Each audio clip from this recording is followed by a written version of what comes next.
이분과 일부 함께하면서 부동산 투자 제대로 하는 법, 돈 버는 투자법 한 발 빨리 챙겨보도록 하겠습니다. 부자아빠 부동산연구소 양팔석 대표 자리해 주셨습니다. 안녕하세요. 안녕하세요. 네, 반갑습니다. 재개발과 재건축 관련된 질문도 물론이고요. 현재 보유하고 계신 부동산이 궁금하다라고 하시면 저희가 개별 상담 무료로 한 분 한 분 도와드리고 있습니다. 도움 요청 언제든지 해주시기 바랄게요. 전화 02-2077-6355번 활짝 열려 있고요. 문자 창구는 013-3366-8290번 역시 열어두도록 하겠습니다. 또 이외에도 오늘 방송 내용이 궁금하다라고 하시면 역시 개별 상담 언제든지 신청해 주시면 저희가 무료로 상담 도와드리도록 하겠습니다. 가장 먼저 오늘은 대표님과 부동산 전략을 짜보려고 하는데요. 대표님, 저희가 이 부분을 작년 여름 정도부터 계속 말씀을 드리고 있잖아요. 이 소규모 주택 정비 사업, 가로주택 정비 사업을 아직도 모르시는 분들이 조금 계실 것 같거든요. 저희가 2020년에도 여전하게 주목을 해봐야 하는 부분이죠. 2020년뿐만이 아니고 2021년, 2022년 계속적으로 가장 핫한 사업 중에 투자의 패러다임이 바뀌었다. 바로 가로주택 정비 사업인데 이 가로주택 정비 사업이 과연 어디에 위치하며 어떻게 해야 되는가? 이 부분은 별개로 말씀을 드리지만은 전체적인 것들을 한번 설명을 좀 드릴 필요가 있을 것 같습니다. 제가 좀 강의를 좀 할까요? 네, 바로 들어올게요. 예, 많은 분들이 궁금해하시고 하는 이 것인데요. 2020년은 그야말로 가로주택 정비 사업이 활짝 열리는 그야말로 개화의 시기가 될 것입니다. 우리가 소규모 주택 정비에 이제 주목해야 되는 것은 법이 완비가 됐죠. 빈지 및 소규모 주택 정비에 관한 특례법이 2018년에 제정이 되고 서울시에서는 2019년에 조례가 완성이 됐습니다. 이렇게 됨으로 해서 현재 소규모 주택 정비 사업에 상당 부분 많은 분들이 투자의 대상으로 앞서 이미 선점을 하기 시작했다. 그렇다면은 그거에 대한 소규모 주택 정비라는 것이 과연 무엇인가? 소규모 주택 정비, 이 소규모 주택 정비라는 것은 우리가 도시 및 주거 환경 정비법, 즉 도시 정비 사업이라고 하죠. 여기는 뭐가 있죠? 재개발, 자, 또 재건축, 그리고 뭐가 있다? 주거 환경 개선 사업이 있다. 자, 이 세 개가 있는데 요것을 그대로 옮겨온 것이 즉 알맹이만 추린 축소판입니다. 이 재개발 재건축의 축소판이 바로 소규모 주택 정비 사업이다. 이 대규모의 재개발 재건축이 많은 어려움이 있어서 어려워서 실제로 중간에 이제 해지가 되기도 하고 자그마치 1,300개에 달하던 구역들이 393, 즉 거의 30% 이상이 어떻게 됐다? 해지가 됐습니다. 이만큼 많은 부분들에 있어서 문제점들이 있었기 때문에 이것을 좀 더 간소한 절차와 또 정책적 지원이 가장 큰 장점이듯이 이런 부분을 통해서 소규모 주택 정비 사업을 좀 더 원활히 하자는 것이 바로 빈지 및 소규모 주택 정비에 관한 특례법이다라고 보시면 되겠습니다. 이것이 그러면 유형은 어떤 것인가? 유형. 이 정비의 유형은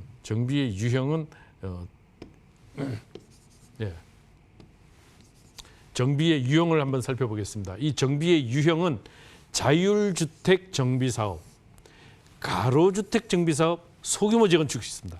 이 중에서도 가장 핫한 것이 뭐다? 현재 핫한 것이 가로주택 정비사업이다.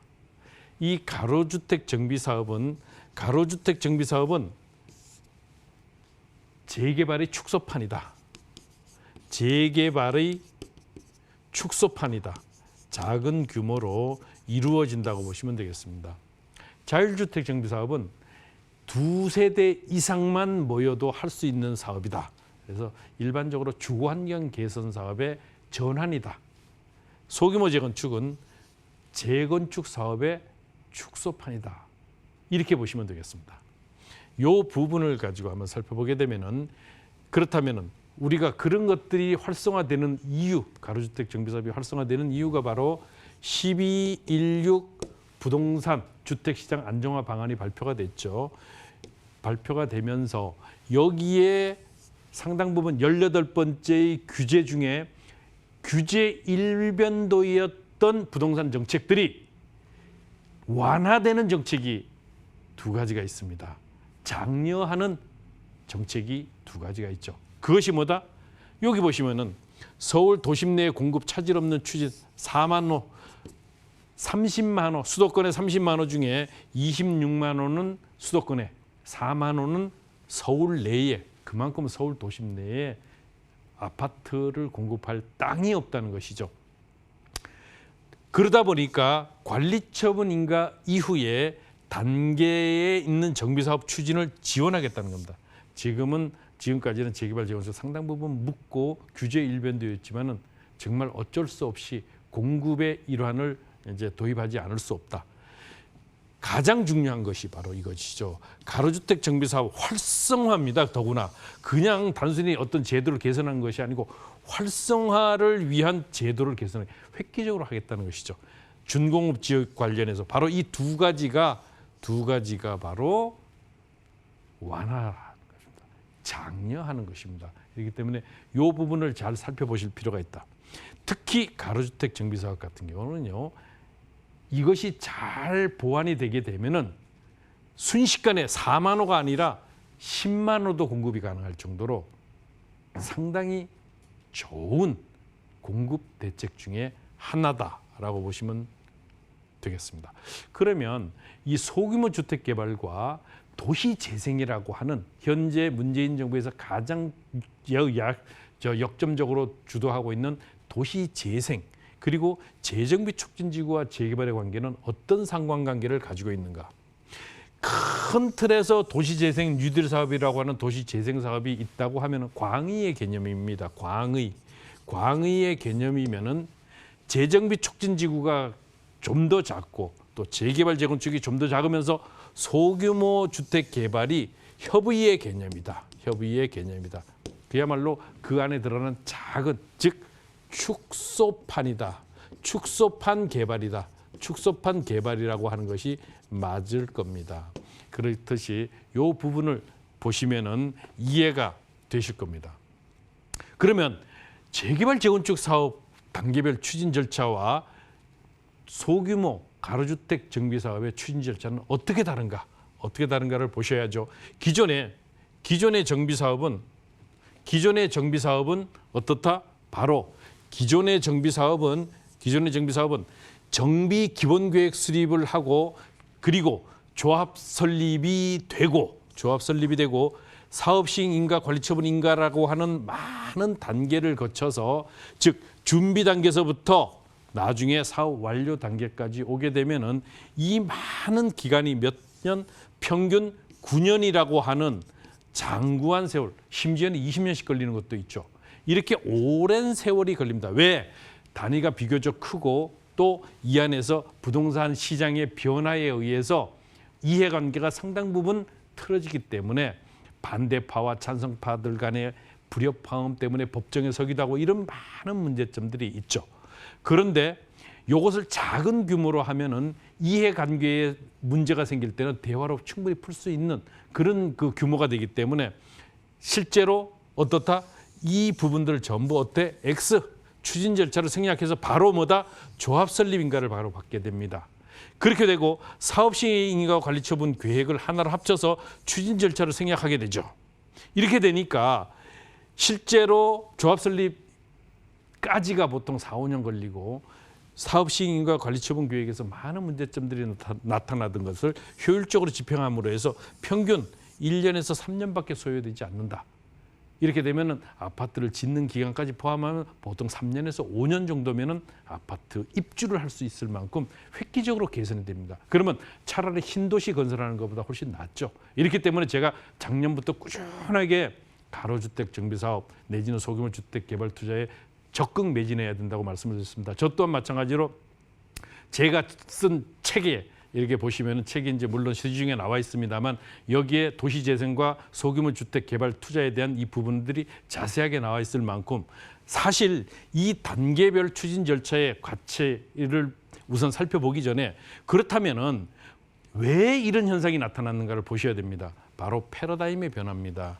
바로 패러다임의 변화인데 과거의 도시및 주거환경 정비법이 2002년에 제정돼서 2003년 7월 1일부터 발효가 되고 또 도시 재정비 촉진을 위한 특별법이 2006년부터 실제는 이제 요 발효되는 것은 2006년이 되겠죠.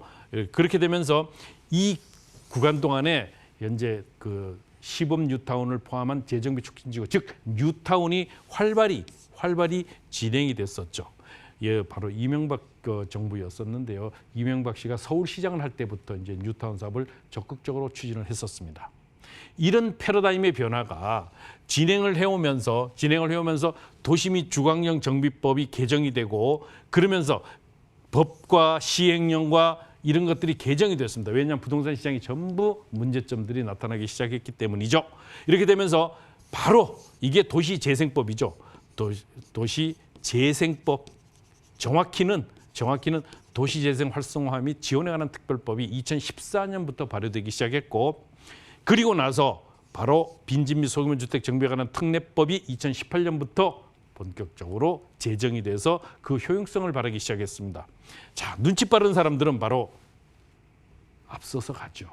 이것이 바로 아느냐 모르느냐의 차이고 또 알아도 실제로 투자 시장이나 아니면 그 부동산 시장을 주도할 수 있느냐 없느냐의 차이가 바로 여기에서 나타나는데 그 앞서갔던 많은 분들은 이미 상당 부분 큰 수익을 만들어내고 있다.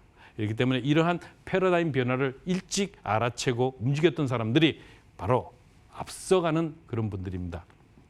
이미 가로주택 정비사업, 그것은 가로주택 정비사업은 소규모 주택 개발 시장에서 세 가지 유형 중에 하나인 가로주택 정비사업이 가장 큰 특징을 가지고 있죠. 주도적으로 움직이고 있는데 이것이 뭐다? 가로 요건만 갖추면 여기 물론 6m 이런 조건들이 있습니다. 가로 요건만 갖추면은 어떤 형태의 개발이든 가능해서 소규모 정비 만능 열쇠라 일컬어진다. 이것은 재개발 형태도 가능하고 재건축 형태도 가능하다. 재개발 형태는 보시면은 재개발의 축소판이고 재건축 형태는 과거 도시 및 주거환경 정비법상 단독주택 재건축과 상당 부분 유사한 형태를 띠고 있습니다. 다만 소규모로 개발이 된다는 특징이 있지요.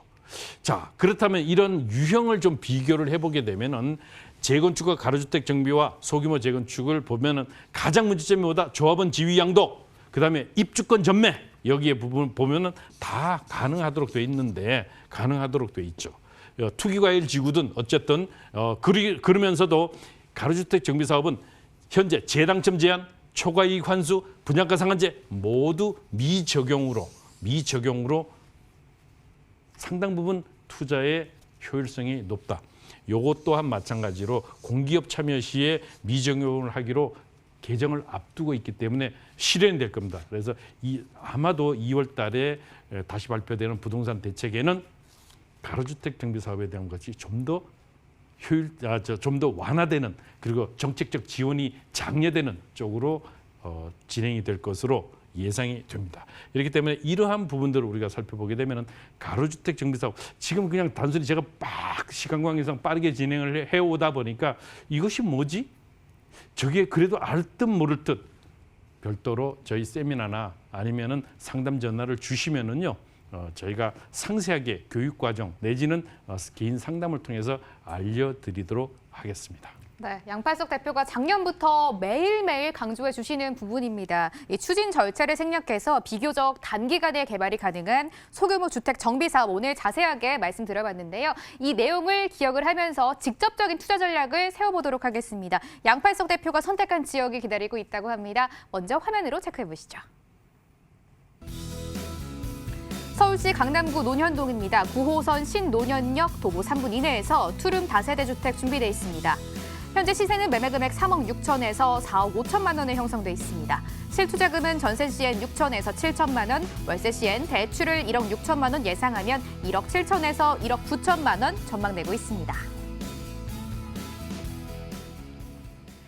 강남 중에서도 강남이라고 불리는 강남구 논현동입니다. 특히 삼성동과 강남역과 또 도법권에 너무나 인접한 지역이기 때문에 최근 더욱더 많은 분들이 관심을 가지고 계시는데요. 여기서 투룸 다세대 주택에 주목을 해보도록 하겠습니다. 대표님, 논현동인데 또 9호선까지 지나간다고요? 그렇습니다. 저는 이제 이 강남 속의 강남이라고 하는 이 논현동을 추천드릴 때 왜 많은 분들이 이 좋은 것을 알지 못할까? 참 안타깝다는 이런 생각을 가지고 있거든요. 그것은 왜냐하면 이제 아파트 값이 많이 올랐잖아요. 올랐으면 영원히 가는 건 없습니다. 아파트가 끊임없이 갈 수는 없잖아요. 시장의 논리상. 그러면은 이것이 쭉 혼자 과거에는 요만큼 차이가 났었다고 하면 가면서 이렇게 벌어졌습니다. 벌어졌으면은 이것이 떨어지든 이것이 올라가든 둘 중에 하나는 해야 될 겁니다. 이제는 시기상.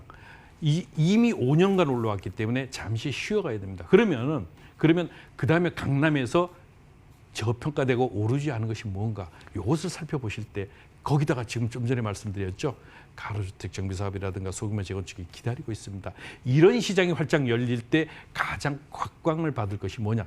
자, 앞으로 이것이 아파트가 되거든요. 이렇게 될 때 장래적으로 가장 주목을 받을 것이 뭐냐는 것이 중요하다는 것입니다. 살펴보겠습니다. 여기는 바로 전철 9호선 그리고 7호선 그리고 신분당선 세 개의 노선이 모두 지나는 사이드에 있는 곳이죠. 이 지역이 바로 여기인데 강남역에서 아주 가까우면서도 새롭게 크게 떠오르는 상권이기도 합니다. 그래서 이쪽 지역은 대기업들이나 이런 이미 진출이 시작이 됐죠. 여기를 조금 더 상세히 살펴보시게 되면은 크게 보면은 바로 분당선이 신분당선이 계속적으로 지금 공사해서 2022년이면 개통이 되죠. 바로 현재 제가 추천드리는 지역들이 바로 여기에 위치한 이쪽 논현동 1동이죠. 바로 논현초등학교를 중심으로 한 지역인데 여기 지역 저는 주목하라. 주목해도 좋다. 반드시 이 지역은 상당 부분 기대 가치가 매우 커질 것이다 라고 강조드립니다.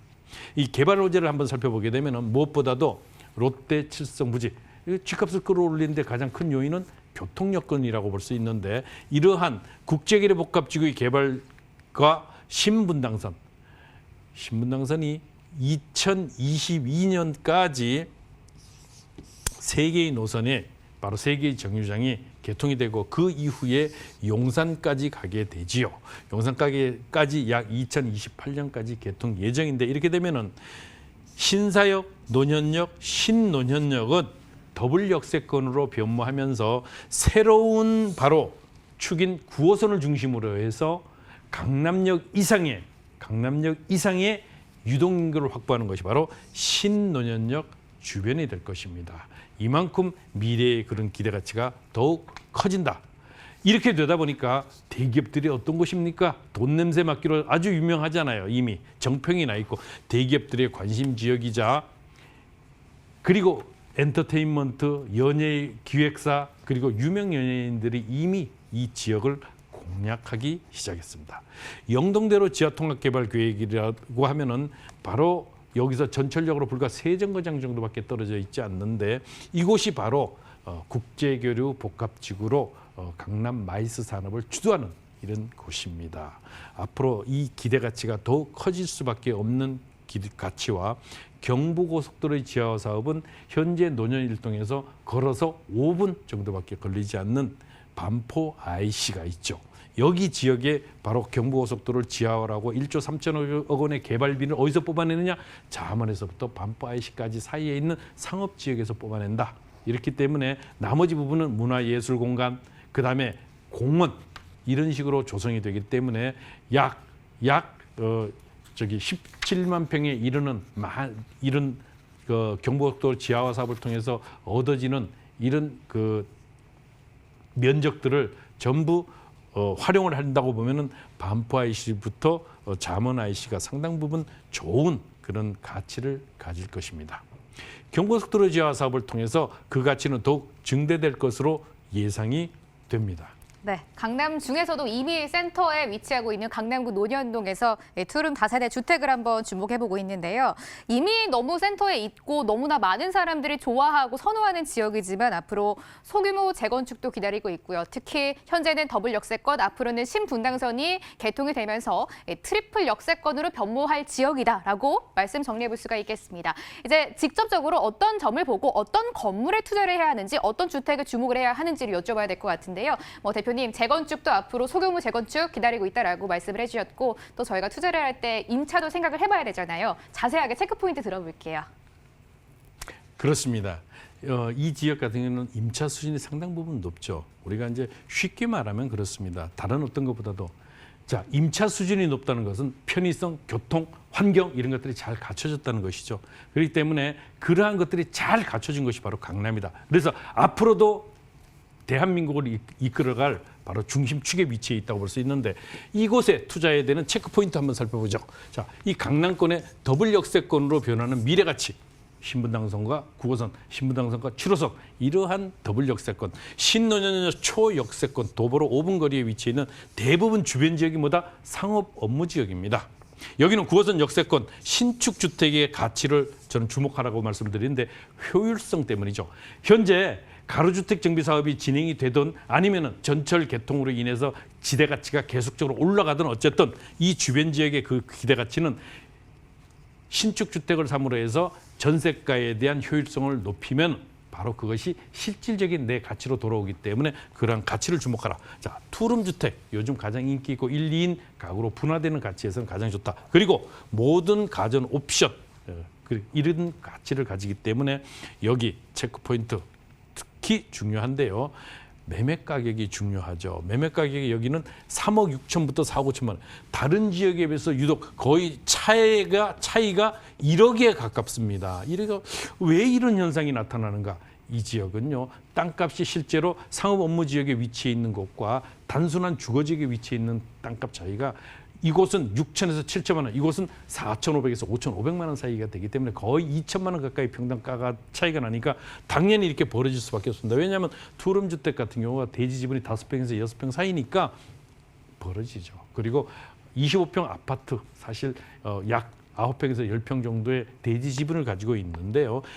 이렇게 되니까 차이가 1억씩 날 수밖에 없습니다. 입지 여건의 가치. 이 바로 강남의 가치를 말해주고 있는데요. 전세 예상 금액이 3억에서 3억 5천만 원. 전세가는 거의 대동소이합니다. 교통 여건이라든가 신축이냐, 그다음에 지하 주차장의 주차 여건이 어떠냐에 따라서 전세 보증금 차이는 날 수밖에 없는 것이고요. 월세로 놓으실 때는 보증금 2, 3천만 원 정도에 120에서 150만 원 조금 보수적으로 잡았습니다. 실질적으로 제가 조사를 해보면 150에서 180만 원 정도 되거든요. 이 주변 지역이 이미 전 월세 가격들이 상승하기 시작했습니다. 그러한 가치들을 놓고 볼 때 현재 실제 투자비를 보시면은 실제 투자비는 6천에서 7천 요 부분에서 7천 내지는 약 1억 원 정도면 가능하다.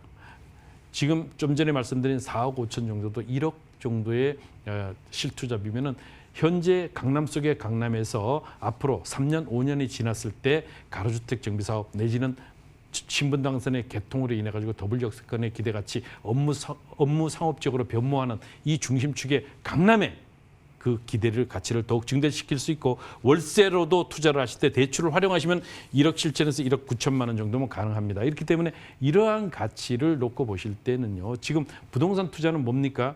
이제 아파트가 가서 잠시 선다고 하면은 그다음 갈 것이 무언가를 생각해 보시면 강남에 투자를 무엇으로 해야 되겠다는 것이 또 어디 지역에 해야 되겠다는 것이 바로 답이 나오죠. 그렇기 때문에 그러한 기대 가치를 한 몸에 끌어안는 것이 바로 논현 일동, 논현 초등학교 중심축이다라고 보시면 되겠습니다. 네, 오늘 강남구 논현동까지 부자 아빠는 여기서 말씀 이제 여기까지 나눠봐야 될 것 같은데요. 공부 시간 너무 짧으실 것 같아요. 방송 끝나고 무료 세미나 참석하시면 부자 아빠의 성공 투자 전략도 들어보실 수 있고요. 끝나고 개개인에 맞는 무료 상담 기회도 열려 있다라고 하네요. 참여 방법 화면으로 소개해드리겠습니다. 양팔석 대표의 무료 세미나가 진행됩니다. 주제는 2020년 서울 아파트 소액 투자 전략입니다. 매주 수요일 오후 2시에 진행되고요. 참여는 신논현역 3번 출구 거평타운 2층으로 오시면 됩니다. 02-2077-6355번으로 전화로 예약 반드시 주시고 참석을 해주시면 되겠습니다. 부자아빠 부동산연구소 양팔석 대표의 도움 말씀은 여기까지 듣도록 하겠습니다. 대표님, 오늘도 말씀 고맙습니다. 네.